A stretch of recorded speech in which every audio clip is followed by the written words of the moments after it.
बरं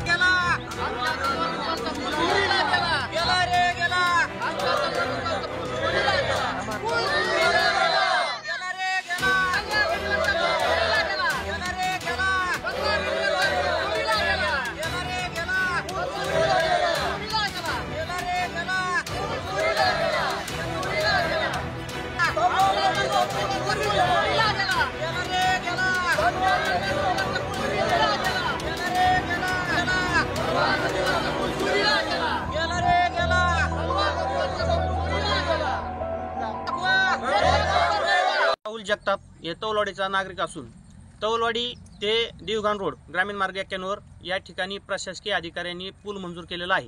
परंतु हा पूल प्रत्यक्षात न होता तो कागदोपत्री या ठिकाणी उचलला गेलेला आहे। एकदा काम झाल्याच्या नंतर परत आमच्या तौलवाडीच्या नागरिकांना हा पूल भेटू शकत नाही। परंतु प्रशासन ही तसं जर पाहायला गेलं तर मी लहानपणी एक पिक्चर पाहिला होता मकरंद अनासपुरेंचा की विहीर चोरीला गेली, पण ती कशी गेली ही मला आतापर्यंत माहितीच नव्हतं। आज कळलं की विहीर कशी चोरी जाते तसं पूल कसं चोरीला गेला ही आज प्रत्यक्षात या ठिकाणी आम्ही गावकऱ्यांनी अनुभवलंय। मग पिक्चर आणि हकीकत हे दोन्हीचं साम्य असतंय। असं कधी कधी असं लिहिलं जातं की ही फक्त काल्पनिक कथा आहे पिक्चरमध्ये, पण ती काल्पनिक कथा नसून ही सत्य कथा आहे। म्हणजे पिक्चरवर सुद्धा भरोसा ठेवावा लागेल। आज अशी परिस्थिती या ठिकाणी झालेली आहे। या ठिकाणी प्रशासन म्हणतंय की पूल झालाय, पण मी त्यावेळेस त्यांचं रेकॉर्ड पाहण्यासाठी गेलो। रेकॉर्ड पाहिल्यानंतर असं लक्षात आलं की आष्टी नगर पंचायत या हद्दीचे पुलाचे फोटो या ठिकाणी तौलवाडी म्हणून तो तिथं जोडलेला आहे आणि एमबी रेकॉर्ड कंप्लीट केलंय। परंतु मला एक सांगू इच्छितो की नगर पंचायत ही नगर विकास खात्याचा कारभार असतो आणि ग्रामपंचायत ही पंचायत राजची असते। या दोघांची कसं साम्य झालंय आणि जवळजवळ गाव असल्यामुळे कशा पद्धतीत झालंय हा प्रकार पाहून आज तुम्हाला सांगतो, जसं तुम्हाला मागाशी म्हणलं मी मकरंद अनासपुरेंचा जसं पिक्चर आहे तसं तौलवाडी गाव जर चित्रपट आला तर आमच्या गावाचं कल्याण होईल। आणि हे तुम्ही निर्मात्याला सांगावं आणि इथं पूल चोरीला गेला ह्याच्यावर एक चित्रपट काढावा अशी आमची एक विनंती आहे।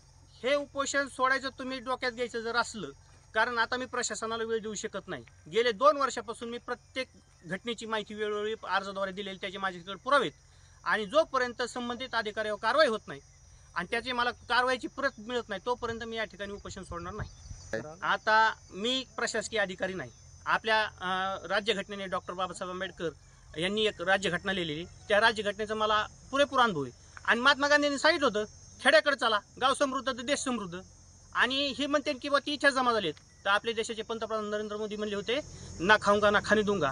ह्या पद्धतीचा जर आशय जर असला मोदी साहेबाचा तर ह्या प्रशासनावर कारवाई होऊन या ठिकाणी नवीन पूल प्रशासन करून देईन असं मी जिल्हाधिकारी तहसीलदार साहेब हे न्यायदंडाधिकारी असून त्यांच्याकडे मागणी करतो। आता हे प्रकरण दाबण्यासाठी म्हणजे त्यांनी डायरेक्ट मला म्हणले तुम्ही माल पाणी घ्या आणि तुम्ही तडजोड करा। अहो शेतकरी इथं तुम्हाला सांगतो दुष्काळ जर पडला तरी कोणाबरोबर तडजोड करीत नाही। शेतकरी हा निसर्गाशी बांधतो आणि आम्ही त्यांची अवलाद आहेत आणि आम्ही असे माल पाणी ह्याच्यावर तडजोडीचे प्रकरण आम्ही कधी हाताशी घेतलेले नाहीत आणि ती करणार सुद्धा नाहीत।